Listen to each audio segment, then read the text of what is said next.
शैतानिर्रजीम बिस्मिल्लाहिर्रहमानिर्रहीम अस्सलामु अलैकुम वरहमतुल्लाहि वबरकातुहू। कैसे हैं वीवर्स आप लोग? उम्मीद करती हूँ खैरियत से होंगे, खैर आफियत से होंगे, खुशहाल होंगे। खुश रहा करें, खुश रहना सेहत के लिए बहुत अच्छा होता है। बार बार आपको कहती हूँ कि परेशानियां जिंदगी का हिस्सा हैं जो आती जाती रहती हैं, लेकिन अल्लाह ताला अपने बंदे पर इतनी आजमाइश डालता है जितनी वो बर्दाश्त कर सकता हो। तो परेशानियों से घबराया नहीं करें, इंशाअल्लाह अज़्ज़वजल बहुत जल्द आसानियों के दिन भी नजर आते हैं।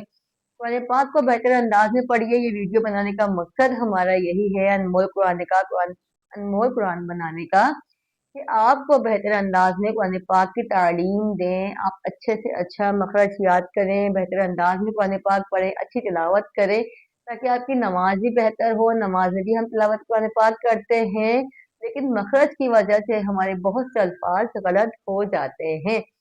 तो आइए अपना सबक का आगाज करते हैं। बातें तो बहुत सारी होती हैं, लेकिन सबक पढ़ना जरूरी है। तो तक्ती नंबर 10 निकाल लीजिए। बिस्मिल्लाहिर्रहमानिर्रहीम।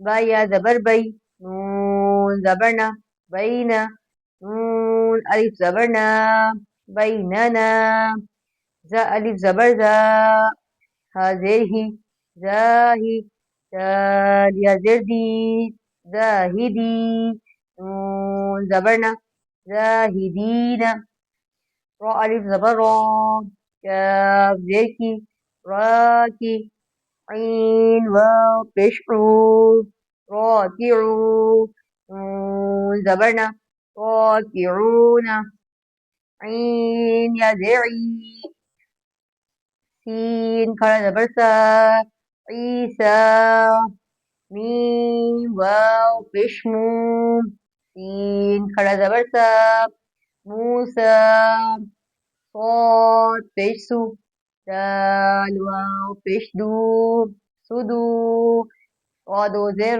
राजेरी, सुदूरी। ठीक है, आइए हम मखरज याद करते हैं। या साकिन से पहले जबर है तो या लीन होगा, अलिफ से पहले जबर है तो अलिफ मद्दा होगा। अलिफ से पहले जबर है अलिफ मद्दा, या साकिन से पहले जेर है या मद्दा। अलिफ से पहले जबर है अलिफ मद्दा, वाव से पहले पेश है तो वाव मद्दा। या साकिन से पहले जेर है तो या मद्दा, यहाँ खड़ी हरकत, यहाँ वाव साकिन से पहले पेश है तो वाव मद्दा, खड़ी हरकत, यहाँ भी वाव साकिन से पहले पेश है तो वाव मद्दा। सबक को अच्छी तरह याद किया करें। कोई बात समझ में ना आए, नीचे डिस्क्रिप्शन में मेरा नंबर है, आप मुझसे राब्ता भी कर सकते हैं। अगर ऑनलाइन कुरान पाक पढ़ना चाहते हैं तो भी मुझसे राब्ता कर सकते हैं। पिछला याद किया करें, जब तक पिछला याद नहीं करेंगे आगे पढ़ने का फायदा नहीं होगा। ठीक है, दो दो अल्फाज करके याद करें। बीच में एक दिन गैप भी होता है, हमारी वीडियो नहीं आती, सबक नहीं आता, वो इसीलिए ताकि आप अपना सबक पक्का कर सकें। अपने बच्चों को भी पढ़ाएं, खुद भी पढ़ें, दूसरों को भी बेहतर कुरान पाक पढ़ने की तालीम दें। हम कोशिश करते हैं आपको बेहतर से बेहतर अंदाज में अच्छे से अच्छा कुरान पाक पढ़ा सकें, आपको हर हुर्फ तफसील से मखरज के साथ पढ़ा सकें। आप भी हमारी हौसला अफजाई करें, हमें बताएं आपको हमारा पढ़ाना कैसा लगता है। इंशाअल्लाह अज़्ज़वजल कल एक बार फिर आपसे मुलाकात होगी। दुआओं में याद रखिएगा, अपना बहुत सारा ख्याल रखिएगा। अस्सलामु अलैकुम वरहमतुल्लाहि वबरकातुहू।